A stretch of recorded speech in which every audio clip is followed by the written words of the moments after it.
See, this dog is not storing a whole lot of fat in the gluteofemoral region.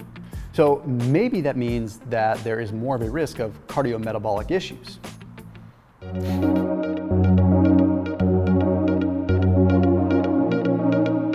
I tried to keep a straight face, but you thought for a second that this channel made a pivot to a veterinary health channel. Anyway, what I want to discuss here is how women may want to address visceral fat.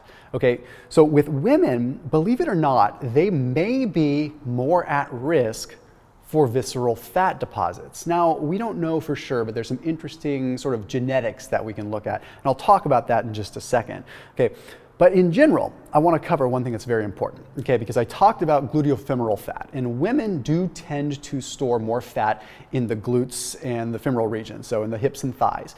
And I want to put your mind at ease a little bit. If you have gluteofemoral fat as a lady, it's not necessarily a bad thing, okay? There was a study that pretty darn new, came out and published in MedRxiv. It used machine learning plus looked at 40,000 different MRI scans, a huge, huge amount of data.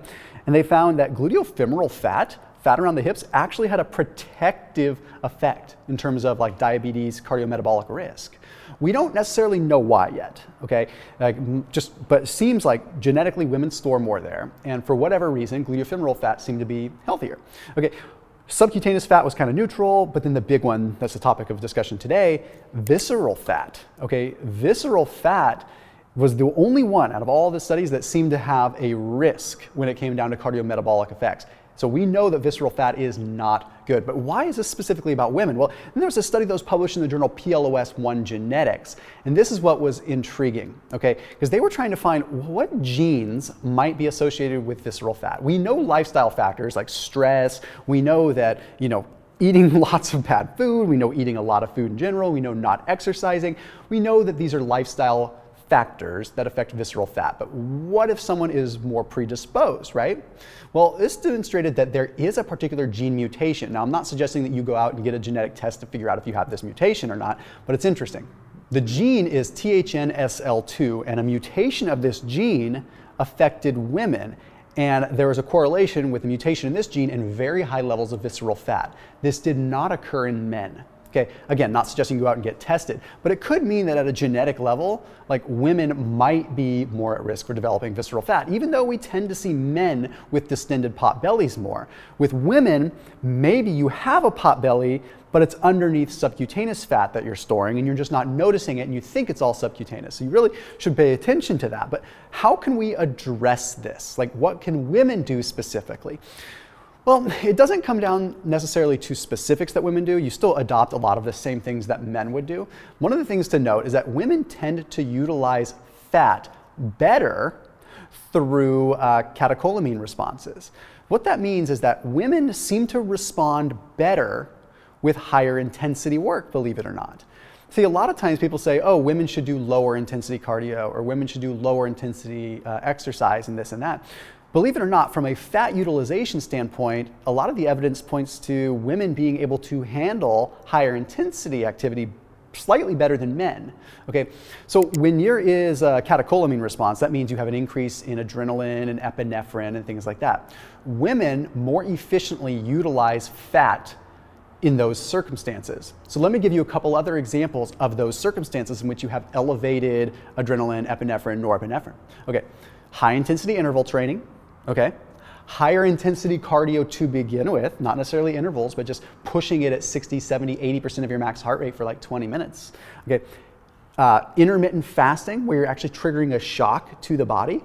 Believe it or not, that intermittent fasting, that shock, women potentially, or at least on paper, look like they may be able to use fat better than men with intermittent fasting, which is really, really cool. Okay, regular fasting, of course. Another thing you may want to consider trying is what's called a protein-sparing modified fast, like maybe once every 2 weeks. It's where you go ketogenic for one day, but you also drop fats for one day, and you do protein sparing modified fast where you basically are just consuming lean protein for like a day. I have other videos on that, so just do a search for Thomas DeLauer PSMF rather than bore you with the details in this video. And if you haven't tried fasting, you don't have to do anything crazy. You can do 14 hours, 16 hours, and you can kind of make it easy by sipping on like electrolytes throughout. That's usually what I do. I sip on electrolytes while I'm fasting. It gives me something to sip on, but I also also find it keeps my energy up a little bit, and it feels like my brain is functioning a little bit better. Maybe it's placebo effect, but there also is some good data there. So the electrolytes that I use, they're actually a sponsor of today's video. It's called LMNT, LMNT. They are absolutely fasting friendly, totally keto friendly. And the cool thing is I put a special link down below. Any purchase that you make with LMNT to buy some electrolytes, you get a free sample pack along with it. So it's a perfect thing to like give to a friend that's maybe trying fasting, or for you to try out other flavors that maybe you didn't try before. So this is good for new customers and for returning customers. The cool thing is this is only available to VIP partners. So I've been partnered up with LMNT for a few years now, doing videos on my channel talking about them. So that link down below is a very exclusive link. So you're not gonna be able to get that free sample pack of all the different flavors of LMNT if you use any other link, or if you go anywhere else, if you just go to LMNT.com. So the link is drinklmnt.com/Thomas, drinklmnt.com/Thomas, or use that link down below.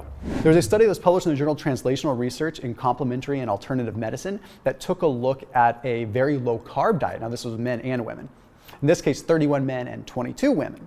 Okay, they had them consume less than 20 grams of carbs for just 8 weeks, okay? Now after 8 weeks, the average weight loss was 8.7 kilograms. That is a lot of weight in 8 weeks. That's pretty phenomenal.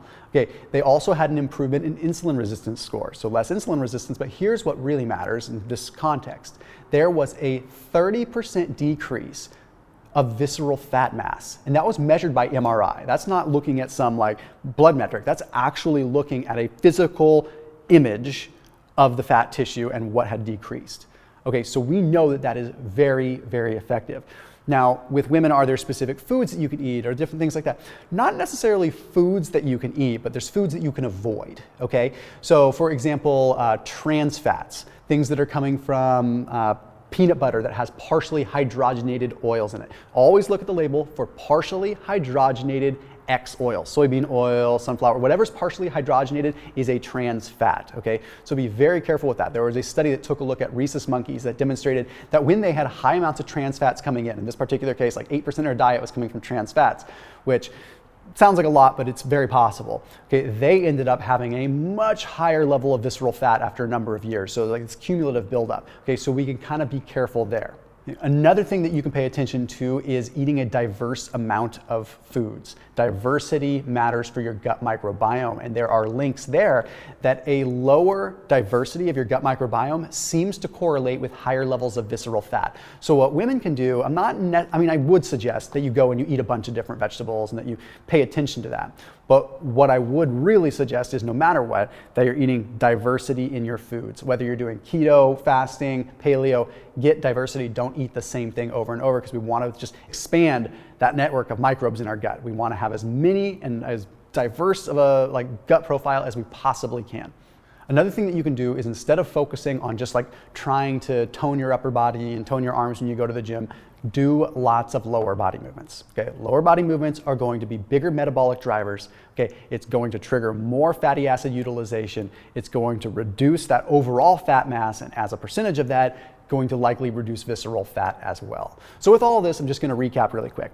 Okay, intermittent fasting now and then, low carb intervals now and then, just bringing it to low carb, doing a protein sparing modified fast once every couple of weeks, okay, doing high intensity interval training, or increasing the intensity in which you do your cardio in general. No more just super low, slow cardio. I'd rather you do 20 minutes at 70, 80% than say do 60 minutes at 50 or 60%. It's a waste of time, and I need you to burn more and get that intensity up. Avoid the hydrogenated fats. Avoid the peanut butter with partially hydrogenated XYZ in it. Okay, eat a more diverse diet. No matter what protocol you're doing, eat different foods to support that gut microbiome. Lastly, train those legs and get that body moving and get the metabolic driver up a little bit more. As always, I'll see you tomorrow.